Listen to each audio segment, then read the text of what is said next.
கர்த்தரின் பரிசுத்த நாமத்துக்கு ஸ்தோத்திரம். ஒரு அருமையான வேத வார்த்தையை பாருங்கள்.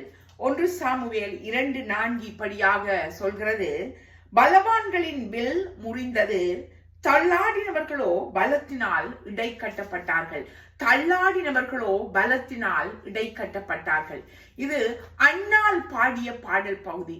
அன்னாள் பெண்ணானால் துன்புறுத்தப்பட்டால், காயப்படுத்தப்பட்டால், அவளின் கற்பம் அடைக்கப்பட்டிருந்ததனால் அவள் பெண்ணானால் அநேக காயப்படுத்தப்பட்டாள். ஆனாலும் கர்த்தரிலே நம்பிக்கை வைத்து ஒரு அருமையான குழந்தை சாமுவேலை பெற்ற போது அவள் இந்த பாடலை தேவனுக்கு ஒரு ஸ்தோத்திரமாக இதை பாடுகிறாள். அவள் ஆரம்பத்திலே அவளின் வாழ்க்கை தள்ளாடியது. அவளின் வாழ்க்கை ஒரு நிலை குலைந்ததாக இருந்தது. துன்பத்தினால் மூடப்பட்டிருந்தாள். ஆனாலும் கர்த்தரையே முற்றுமுழுதாக அவள் நம்பியதனால் கர்த்தர் அவளுக்கு கடாட்சித்து ஒரு குழந்தையை கொடுத்த போது அவள் ஒரு சந்தோஷத்தின் சங்கீதமாக, ஒரு சந்தோஷத்தின் பாடலாக அவள் தன் அனுபவத்தை இதில் சொல்லுகிறாள். எப்படி?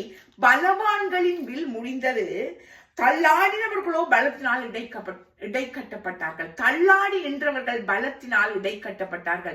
ஆம் பிரியமான சௌரா சௌரி, இன்றைக்கு ஏதோ ஒரு காரியம் உங்களோட வாழ்க்கையில நீங்க தள்ளாடி கொண்டிருக்கிறீங்க. இது முடிந்து விட்டது என்ற ஒரு நிலையில இருக்கிறீர்கள். இனி இது எப்படி நடக்கும் என்ற ஒரு நிலையில அங்கலாய்த்துக் கொண்டிருக்கிறீர்களா? ஏதோ ஒரு காரியம் வாழ்க்கையில், உங்கள் வாழ்க்கையின் பிரச்சனையா இருக்கலாம், பிள்ளைகளின் வாழ்க்கையா இருக்கலாம், பைனான்ஸிலே இதுக்கு ஒரு முடிவு வராதா என்று நீங்க தவித்துக் கொண்டிருக்கலாம். அப்படி ஏதோ ஒரு இடத்திலே உங்கள் கால்கள் தள்ளாடி கொண்டிருக்கிறதா? ஒன்றை மட்டும் நீங்கள் நிச்சயித்துக் கொள்ளுங்கள். கர்த்தரை நோக்கி பாருங்கள். கர்த்தரில் நம்பிக்கையாய் இருப்பவன் தள்ளாடுவதில்லை என்று வேதம் சொல்லுகிறது. நிச்சயமாக கர்த்தரில் நம்பிக்கையாயிருங்கள்.